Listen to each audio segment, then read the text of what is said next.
Welcome, wrestling fans, to this WWE show review on Tim Reynolds Show, as I'm reviewing the Friday Night SmackDown from December 6, 2024 in Minneapolis, Minnesota. And we would see this Friday Night SmackDown start out with the New Bloodline and Solo Sikoa coming through security, not only pushing and knocking out Apollo Crews, but also taking out all of the security there to enter into the arena, as Solo Sikoa and Jacob Fatu are pissed off and they're letting everybody know about it. And then we see after this, to kick off Friday Night SmackDown, it is the undisputed WWE Champion, the American Nightmare, Cody Rhodes, as he comes out to address the WWE Universe, asking Minneapolis what they want to talk about, and he would be interrupted by none other than, wait a minute, Chad Gable, American-made faction leader and Minneapolis, Minnesota's own, as we see Chad back in his hometown confronting the WWE champion, as he calls out Cody Rhodes for not only being a bad friend, but he's not surprised at all, as he's the guy stabbing someone like Kevin Owens in the back. And after a few insults back and forth, we would see Cody Rhodes come right back to Chad Gable, telling him that he knows where he came from, that they both had to scratch their way from the ground up. Not only that, they've had their mishaps in their career, as he would ask Chad Gable, you were once Shorty G, right? And he would also say that himself, Cody Rhodes, used to be Stardust. So with that sort of past between both of them, as they have come up together through the WWE ranks throughout their careers, Chad Gable now confronts Cody Rhodes, as Rhodes tells him that he needs to look in the mirror and focus on him, because what's going to happen when he goes to lead his faction, American Made, and he can't get the job done. And that's when Chad Gable would challenge Cody Rhodes, saying, I would beat your ass right here, right now, if I didn't have this suit on. But that's when Cody Rhodes would say, well, how about you go continue to talk to General Manager Nick Aldis, as the WWE transaction period is starting to begin, where WWE superstars from every single brand, including NXT, SmackDown, and Monday Night Raw, will be able to transition, if you will, to a possible other show, as the general managers have been talking, and Chad Gable's there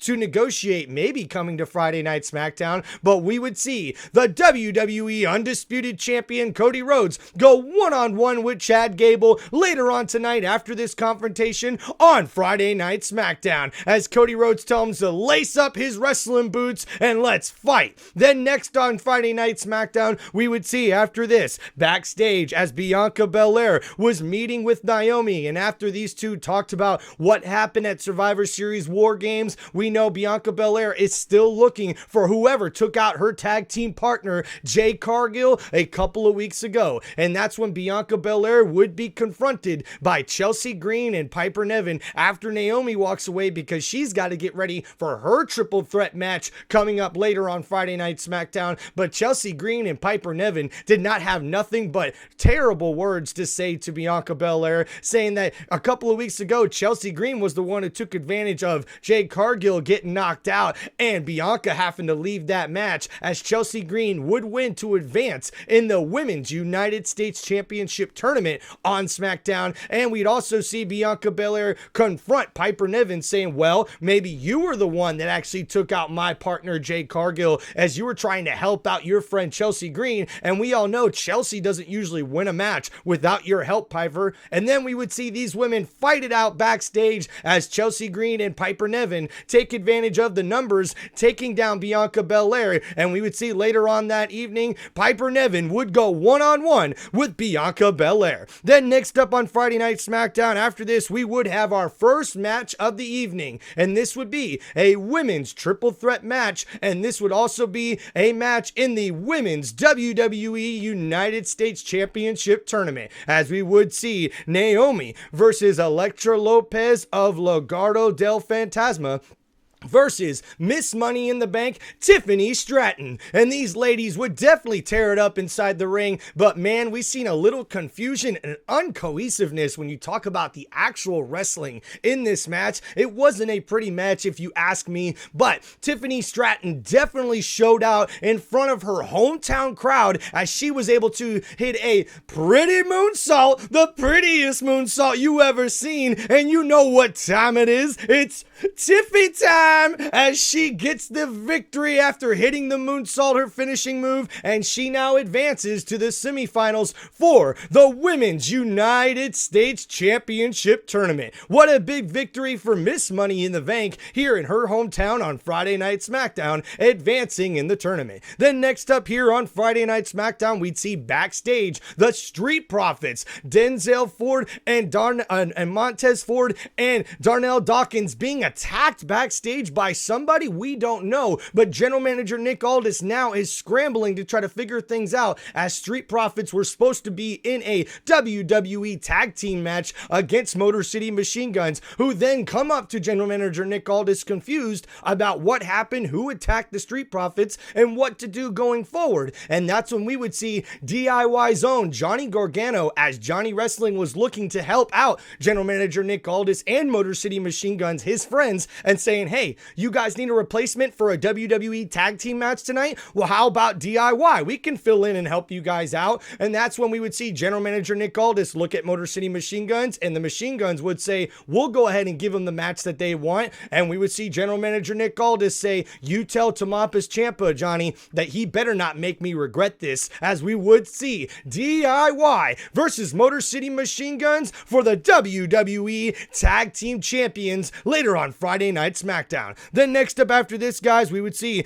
another one-on-one match, as we would have Bianca Belair go one-on-one with Piper Niven in the WWE Women's Division, and these two would steal the show, putting on one of the best matches of the night on Friday Night SmackDown. And even with Bianca Belair hurt with the injured ribs from Survivor Series War Games, we would see her still put on one heck of a show, but it was Piper Niven that really showed her wrestling skills going up against Bianca Belair, and she would come pretty close to victory with the help of Chelsea Green, who of course we knew was going to get involved in this match somehow, some way. But guess what? The ending to this match was epic, as we seen Bianca Belair do her finishing move, the KOD, off of the top rope, taking Piper Niven off of the top turnbuckle, putting her on her shoulders, and guess what? She slams Piper Niven right on top of Chelsea Green after Chelsea Green tried to get involved in this matchup, but Bianca Belair was able to counter, and after this finishing move, she would get the victory over Piper Niven on Friday Night SmackDown. What a win for Bianca Belair, and what a finish to that match. Next on SmackDown, we would see Bianca Belair backstage with Naomi, who would be upset after she got beat in her women's triple threat match earlier that night in the Women's United States Championship Tournament. And these ladies would be met by Byron Saxton, who came in to confirm to Bianca Belair that Piper Niven was not the person to attack Jade Cargill a few weeks ago, as he could confirm where her presence was when Jade was attacked. But Bianca promises to figure out who did attack Jade Cargill, her partner, and take them out once they find out. And Naomi promises to do the same thing, as Naomi is sick and tired of Tiffany Stratton and Candice LeRae getting involved in her business, and it cost her tonight on Friday Night SmackDown, but she promises to help out Bianca Belair to find out who attacked Jade Cargill. Then next on Friday Night SmackDown, guys, we would see the new USA United States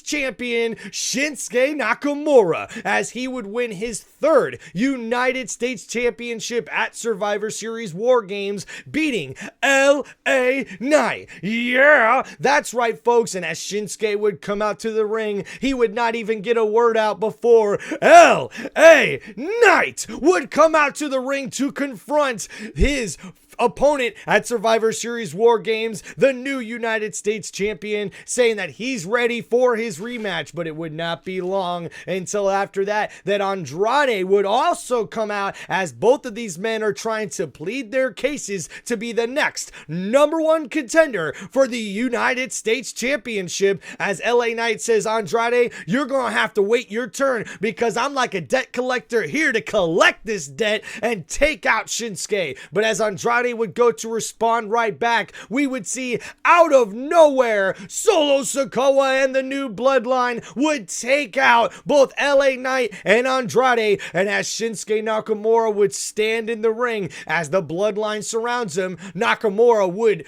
ooze out the black mist out of his mouth, showing off an intense, scary Shinsuke Nakamura, but the Bloodline would leave him be as the United States champion would walk out unscathed. But LA Knight and Andrade unfortunately would feel the wrath of Solo Sikoa and Jacob Fatu, as we would see Solo grab the mic and tell everybody that he is sick and tired of nobody respecting him, telling Minneapolis, Minnesota that he is still their tribal chief. He is still the head of the table, and anybody that comes to confront him or the Bloodline will end up just like these two did, laid out, beat down on the ground. And as long as Solo Sikoa has the Ulafala, that means he is the tribal chief, and Minneapolis, Minnesota will acknowledge him. And next on Friday Night SmackDown, we would see Johnny Gargano getting ready backstage when his DIY teammate Tommaso Ciampa would walk in, as both of these two now have a WWE Tag Team Championship opportunity. But Ciampa would remind Johnny Wrestling that you think this fixes everything, you just getting us a WWE Tag Team Championship match that we should have had months ago to get back our Tag Team Championships? Well, you just remember, you have yet to decide what we talked about last week, and I will be waiting for your decision before this match, as we will see DIY go one-on-one with Motor City Machine Guns for the WWE Tag Team Championships later on Friday Night SmackDown. And then next up after this, guys, we would see KO give us another social media video post from his X account, as he would call out WWE and WWE commentator legend Michael Cole, as he was supposed to do an interview with KO later on Friday Night SmackDown, but KO is pissed off at the fact that he has to go do this interview with Michael Cole, who's always rooting for Cody Rhodes in the first place, who's never biased, right? As he would say, Michael Cole, if you want your interview, I'll be happy to do it, but you can come meet me out in the parking lot here in my rental car if that's where you want the interview at. Oh man, will Michael Cole actually go interview KO in his rental car? Man, what's Kevin Owens' problem, man? As we see next up after this on Friday Night SmackDown, we would have our next match of the evening, as we would see a tag team match where Motor City Machine Guns would take on the team of DIY, Johnny Gargano, and Tommaso Ciampa, as we would see the WWE Tag Team titles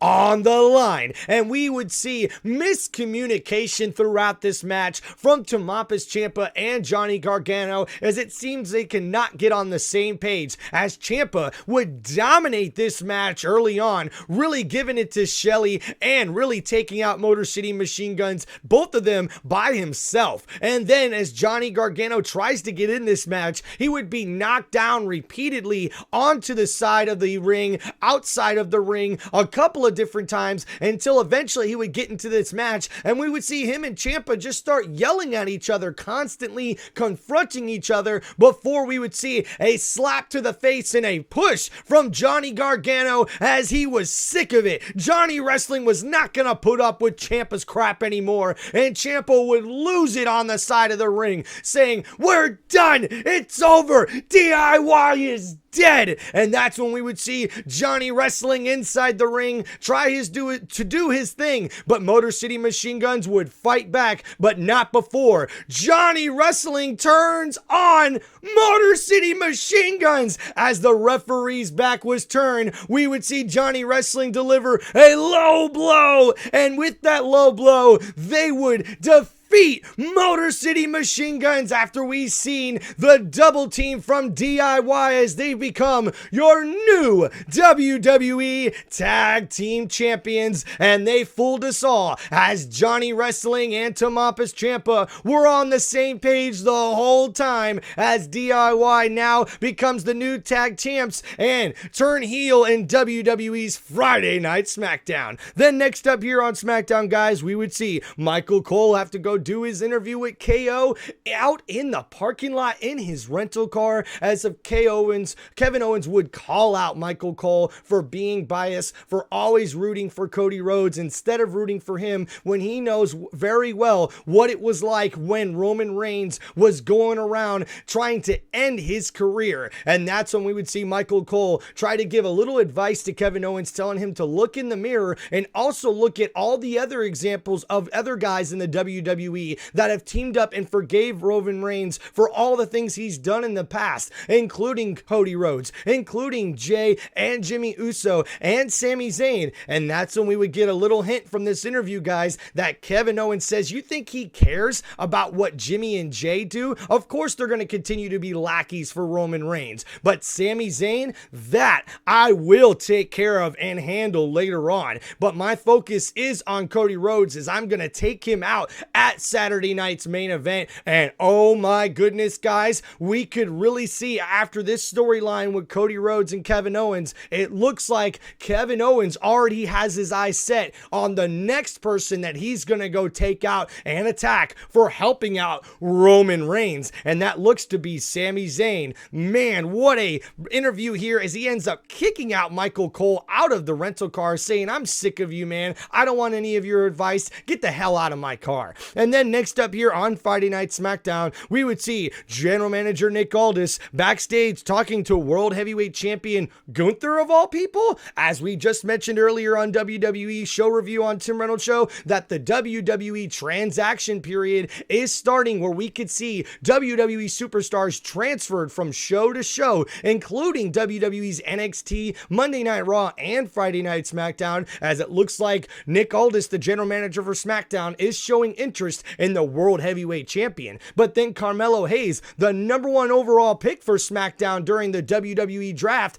earlier in 2024, would come to confront Nick Aldis and ask the general manager what the hell is going on, why he's not performing and showing out on Friday Night SmackDown like the number one overall pick really needs to. And if he ain't gonna feel the love here on SmackDown, then maybe Carmelo was better on Raw on Netflix, brother. And then that's when we would see general manager Nick Aldis promise to get some better competition for Carmelo Hayes. Then next up after this, guys, on Friday Night SmackDown, we would see our main event of the evening, as we would see Chad Gable of American Made go one-on-one with the undisputed WWE Champion, the American Nightmare, Cody Rhodes. And guys, we'd have an epic main event match as both of these superstars left it all inside the squared circle, as these two would leave all of their wrestling ability and everything they had inside the ring. And guys, Chad Gable really showed out in this one in front of his home crowd, really dominating early on in this match. But Cody Rhodes, of course, fought his way back, but we would see American Made outside the ring try to get involved before the referee would throw the faction out, as all three members, including Ivy Nile, had to get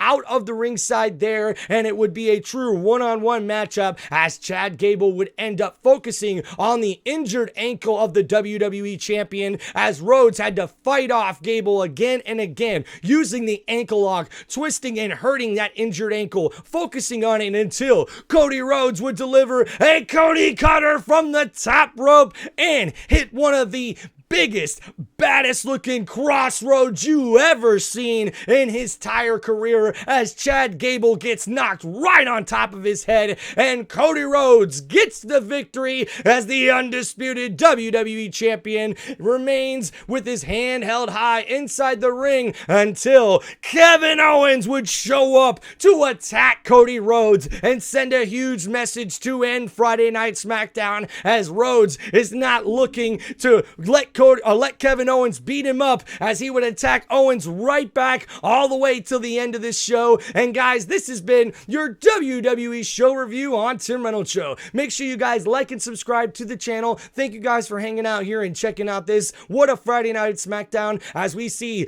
WWE will have a premium live event, Saturday night's main event coming up in a couple of weeks, and we will see Cody Rhodes defend his WWE Championship against Kevin Owens. And what a way to end Friday Night SmackDown. I wonder what other storylines we're going to see next week on Friday Night SmackDown, but make sure you guys check out, like, and subscribe to Tim Reynolds Show for more WWE show reviews right here on this sports entertainment channel, Tim Reynolds Show. Thank you guys so much. Peace out, everybody, and have a great night.